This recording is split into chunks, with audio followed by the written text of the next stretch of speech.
Bismillahirrahmanirrahim. Assalamualaikum warahmatullahi wabarakatuh. Bismillah, alhamdulillah, salatu wassalamu ala rasulillah wa ala alihi wa ashabihi wa mawala ba'du. Para jamaah kita lanjutkan sesi kedua. Jadi kalau lantarkan menikah judulipun melawan kezaliman dengan pengorbanan jiwa. Jadi perang sampai mati mengorbankan jiwanya gimana? Ini hasil Munas Alim Ulama tahun 2003 ini untuk Pondok Gede Jakarta. Permasalahannya pada masa perang kemerdekaan ini ada berjuang kita yang meledakkan gudang mesium dari Londo. Nah, cara saya bom bunuh diri. Ada masjid. Ini tahun 2002 mau dibahas tentang Munas. Waktu itu jarang orang yang meledakkan dirinya. Tapi di para pejuang Muslim di Palestina, karena memang sudah jalan buntu terakhir yaitu menggunakan cara untuk bunuh diri atau intihar. Nah terus itu pandangan Islam tentang itu bagaimana?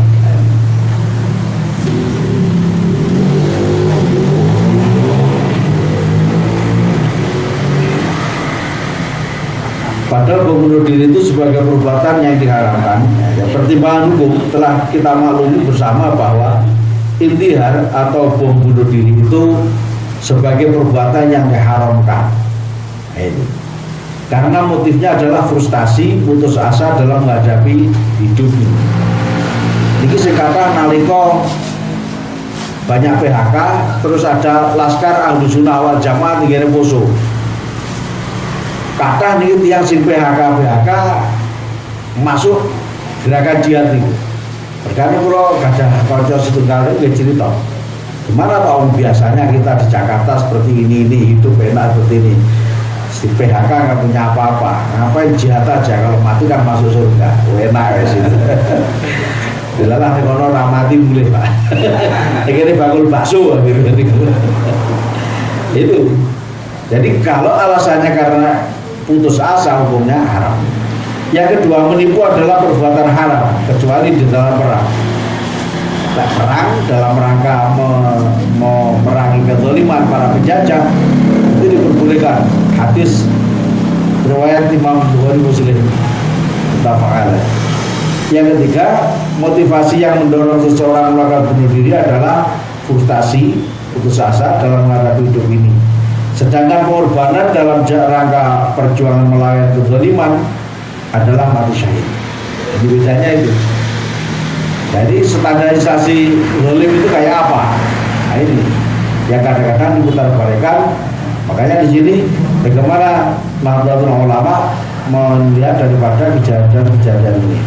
Pertanyaannya, bagaimana pandangan syariat Islam terhadap tindakan pengorbanan jiwa? Apakah tindakan pengorbanan jiwa termasuk mati konyol atau termasuk mati syahid? Ini pertanyaannya. Yang kedua, dalam modus operandi atau peristiwa apa saja tindakan pengorbanan jiwa diperbolehkan oleh Islam? Jawaban dari tanyaan bagaimana pandangan saya terhadap tindakan pengorbanan jiwa bahkan sampai mati untuk memperjuangkan hak dasar atau ad-daruriyatul khams. Ad-daruriyatul khams itu daruriyatul khams itu hak-hak dasar daripada manusia, yakni hifdzuddin menjaga agama, hifdzun nafas menjaga jiwa, kemudian hifdzul nasl menjaga keluarga, hifdzul mal menjaga hartanya, satu lagi hifdzul akal, itu menjaga kesehatan jiwa. Itu namanya ad-daruriyatul khams. Nah, dan perbuatan jiwa, pengorbanan jiwa yang apa saja diperbolehkan oleh Islam? Jawabnya, bunuh diri dalam Islam adalah diharamkan oleh agama dan termasuk dosa besar. Akan tetapi tindakan pengorbanan jiwa sampai mati dalam melawan kezaliman, maka dapat dibenarkan dan bisa dikatakan merupakan syahadah, mati syahid. Jika ini enak bele-bele, jika satu diniatkan benar-benar hanya untuk melindungi atau memperjuangkan hak dasar atau ad-daruratul khams yang sah, ini bukan untuk maksud mencelakakan diri, ahlakun nafas. Sebuah contohnya alas di PHK, di bondo, apa melok juang mati serang ini kan lebih suargo. Itu namanya orang yang putus asa. Ini yang diharamkan. Tapi kalau memang untuk berjuang melawan kezaliman masa penjajah itu diperbolehkan. Ini itu beda nih. Sebab apa? Merdeka, orang dijajah itu berarti dijajah diambil hak-hak kemerdekaan dirinya. Maka hifdzun nafasnya ini menjaga jiwanya. Penjajah ya sampai naik dewi, makanya itu melanggar hak asasi daripada manusia itu, hak dasar manusia ini diperbolehkan. Yang kedua, jika diyakini tidak tersedia cara lain yang lebih efektif dan lebih ringan risikonya dalam melawan zalim daripada sampai meledakkan dirinya seperti para mujahid di Palestina. Bisa Palestina wis kabeh wis dunia wis ora iso apa-apa. Maka ya satu-satunya cara yang efektif itu ya meledakkan. Tapi itu juga ada titik-titik tertentu melawan kezaliman itu, meledakkan diri sing dipegeli polisi. Nah, sekarang ngoten ya. Tapi sing diledakne mall. Kan aneh ini. Kayak Amroji itu, katanya melawan pemerintah yang zalim, tapi diledakne tempat-tempat keramaian. Sing mati bukan orang yang menzalimi, tapi yang mati adalah warga sipil.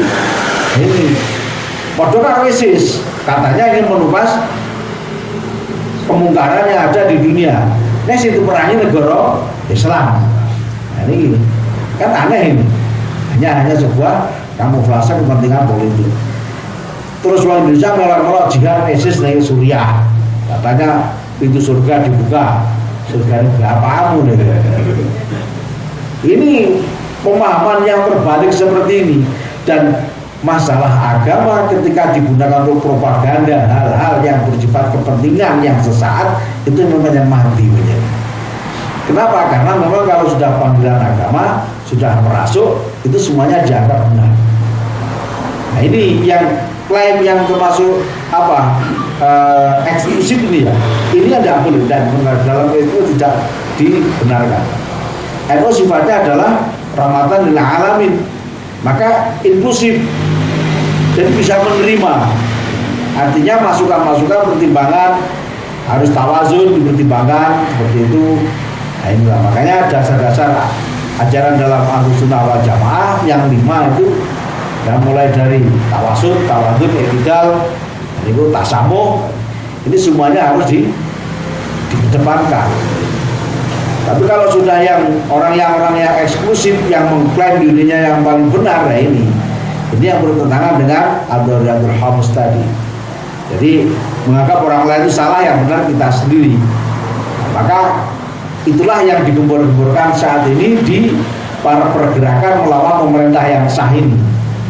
Ini katanya pemerintah yang kafir, pemerintah yang zalim gitu. Jadi makanya motifnya bahasanya Muktamar, bahasanya Munas ini kebetulan berkaitan dengan hidup berbangsa dan bernegara.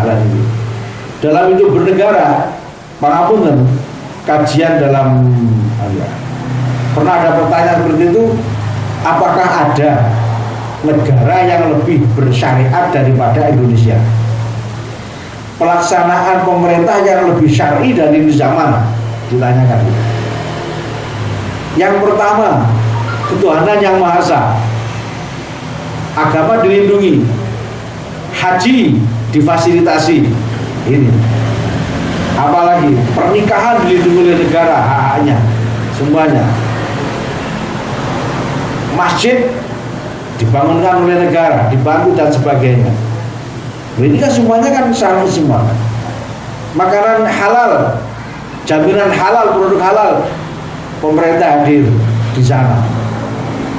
Mana ini yang lebih syar'i dari ini? Nah, ini. Mohon maaf, mungkin di Arab sendiri tidak ada jaminan halal, jaminan halal seperti itu. Kenapa? Dianggap semuanya sudah aku milih. Itu loh. Ini pelaksanaan pemerintah yang lebih syar'i. Kalau yang bersyariat lagi yang mana? Gitu. Sistemnya tauhid. Semua produknya adalah produk manusia. Yang benar adalah hukum Tuhan. Sekarang ditanyakan, kalau hukum Tuhan itu langsung diterapkan seperti Al-Quran, tidak melalui musyawarah, apa bisa? Mengaturan langsung dulu, gak usah diucai. Malah kelelekan kan? Inilah jadi hal-hal seperti ini yang kadang-kadang ya semacam dipaksakan gitu. Inilah yang dalam NU, dalam Nahdlatul Ulama, di sini ada namanya tahsil masail, ada musyawarah.